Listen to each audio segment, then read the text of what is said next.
Hello, everyone. I'm Ahmed, and this is a new devlog for my new game that I'm currently developing. I don't have a name for it yet. I'm just calling it a Project Legion for now. So what it is an FPS sci-fi survival horror game.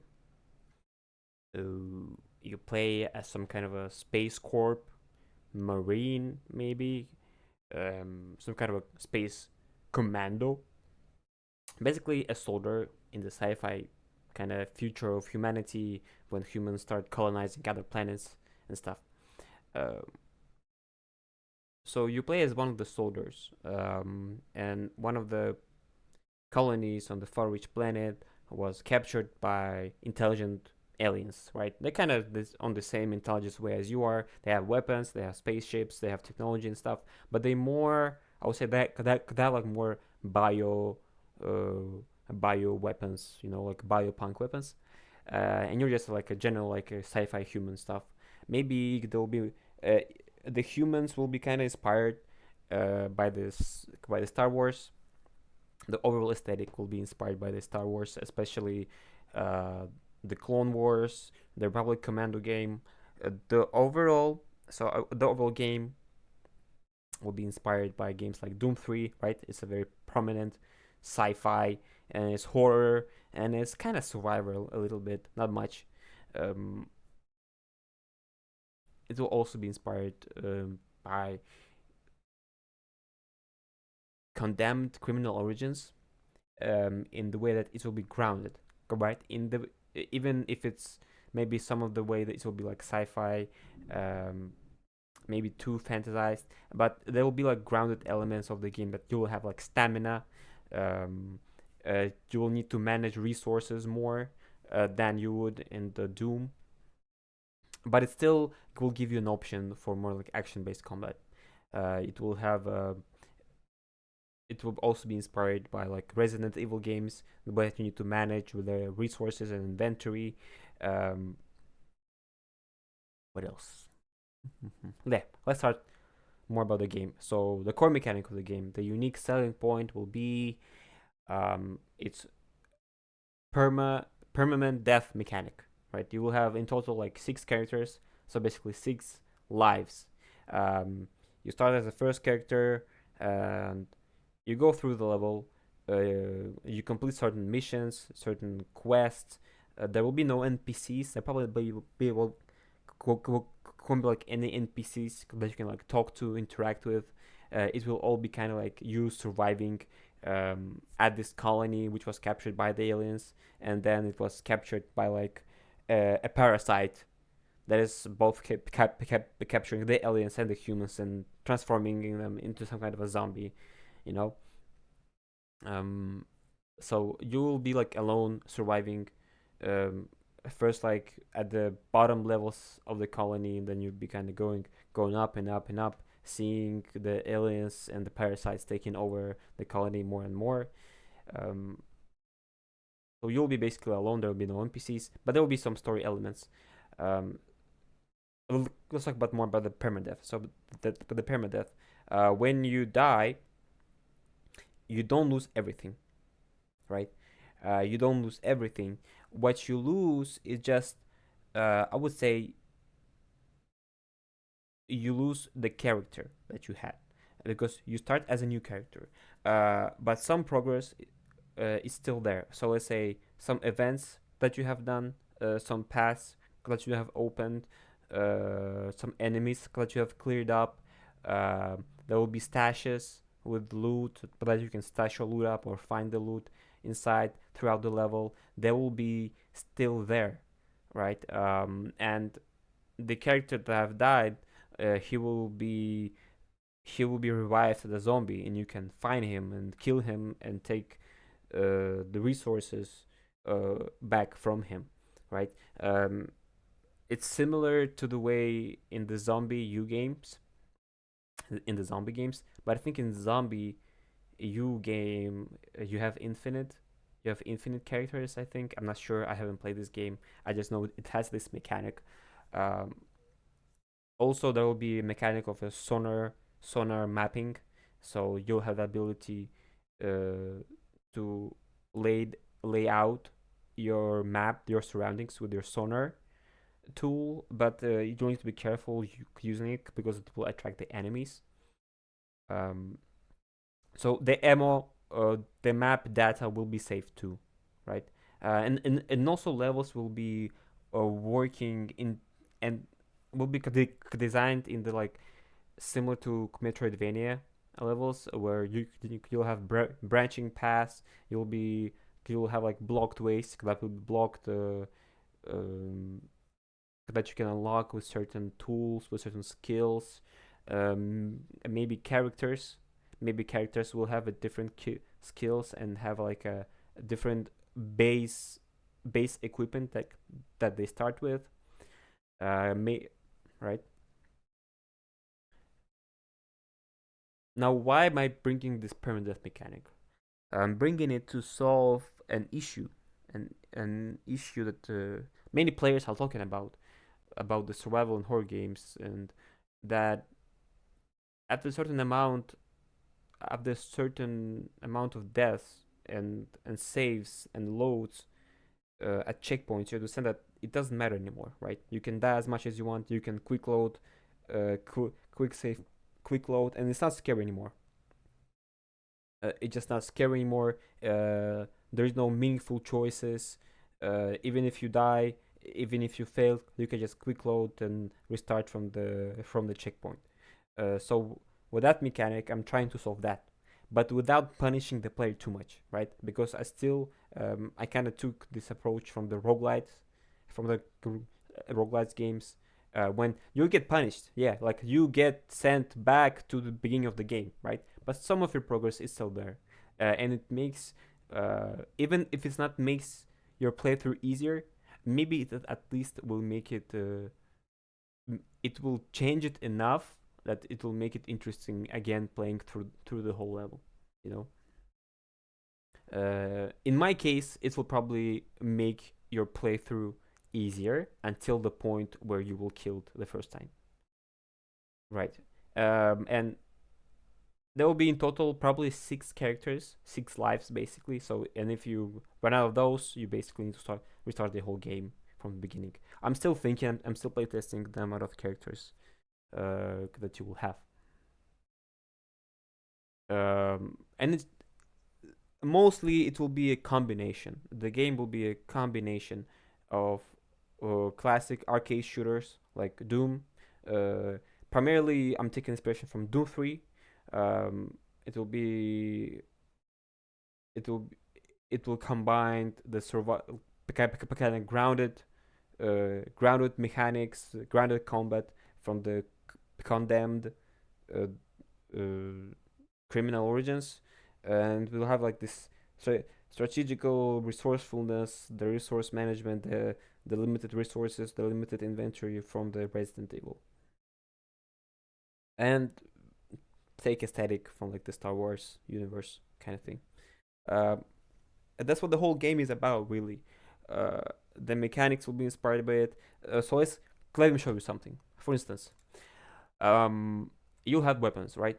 There will be for right now it's 2 types of weapon. There's a so this one is a projectile weapon. There is a projectile weapon. It works basically as any other projectile weapons. Really, the only thing is I'm not planning to having like the scopes that you can aim down, at least for now. Maybe I'll do it like for the sniper rifle, but I'm going for this Doom like aiming down, right? But you just like get centered on the screen, and your FOV comes closer, so you can see better maybe, and your projectiles when you fire from the hip, they spawn at your weapon in the direction of the crosshair, right? So you can see that if I'm close to the obstacle, to the enemy, let's say, the projectiles don't actually fly at the crosshair, right? You can only see that when you fire away enough. But if you aim down, then projectiles spawn right at the center of the crosshair. Now that will be with the projectiles because I want to make something interesting with them. So this will be kind of a like a counter, uh, like a nerf, but like a balancing thing for them. Uh, and as you can see, I have like ammo counters on the weapons.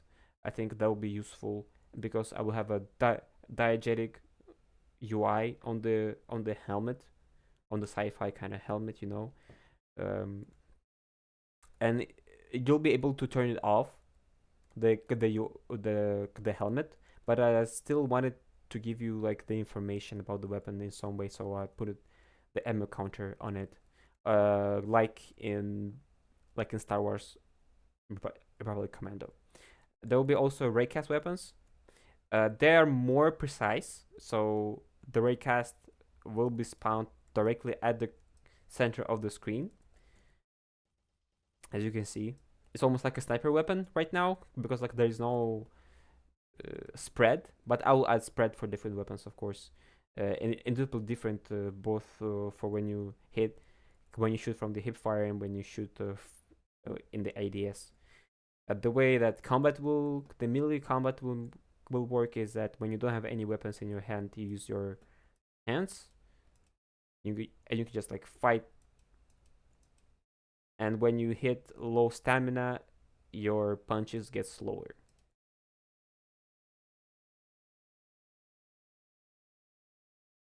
But when you have a gun in your hand, what happens that you basically fight with it, right? You kick with it. I'm still thinking about the amount of damage. Will be more damageful to fight with hands or with weapon. Plus, I'm going to add a knife. Will be dealing the most damage, and I want also to actually to add like a contextual. I would say, how do I call it? So I say if in one weapon slot you have a pistol, and in second weapon slot you have a knife, right? So the knife will take up a weapon slot.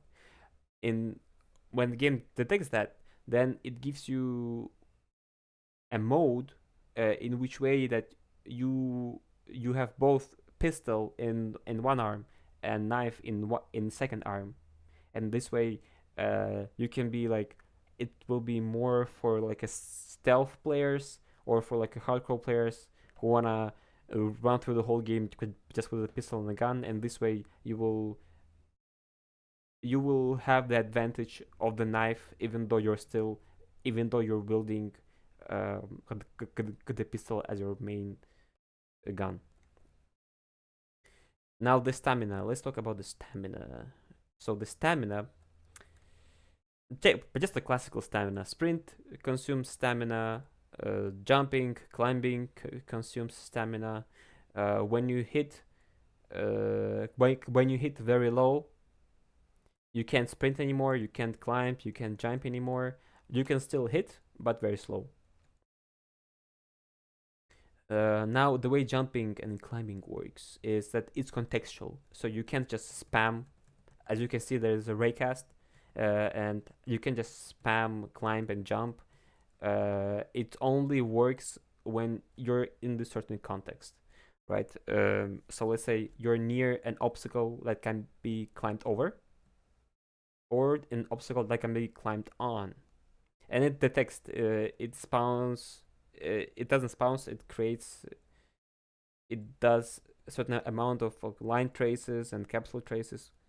Uh, it it spawns traces, multiple traces that trace what kind of obstacle it is.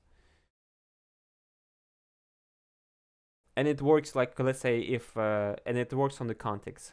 Let's say if I was crouching, then when you climb on, you're still in the crouching position. But if I'm crouching and I'm going to climb over, then I stand up.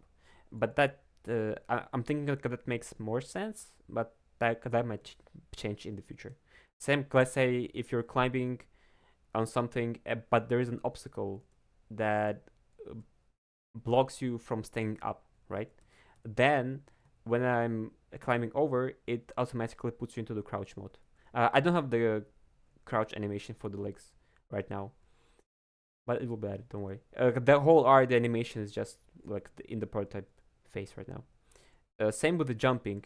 You can't jump like on the ground. You can only jump if you're near the cliff. Let's say that, and it and the jumping can be different if you walk or if you run. And also you can kind of it's hard to show it here, but let's say, yeah, as you can see, when you jump and you're near the cliff and you almost like miss it, then you still can climb over. So I'm giving you like this uh, a fail, a safe fail spot, right? So you don't get frustrated. Now, why am I making it this way? Because uh, most of the survival and horror games like don't have jumping at all. They maximum have like climbing, but I want to have more verticality in my level. At the same time, saving this grounded feel of the game, right? So you don't just like spam good jumping and climbing over and over again, and it breaks immersion. Okay, what else? What should I do? So the lighting is gonna be a combination of baked and dynamic lights. I will not use probably ray tracing or lumen. I'm not using those. Um, I feel more confident in this approach. It's more predictable. It's more customizable. Uh, I already have a simple health system. So but it's just like simple objects. Let's say this one could boost uh, my my health by 15. This is healing me by 15. This one is like creates like a heal depleting effect with time, and this one is heal. So this one is damaging, and this one is healing with time.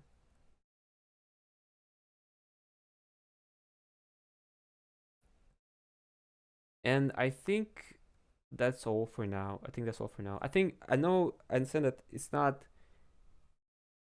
the traditional way of devlogs. It's not very polished. It's more like a podcast, just me sitting on the microphone and telling you about the game. I've tried making a proper devlog, but it just takes too much time. It's too much time and too much preparation.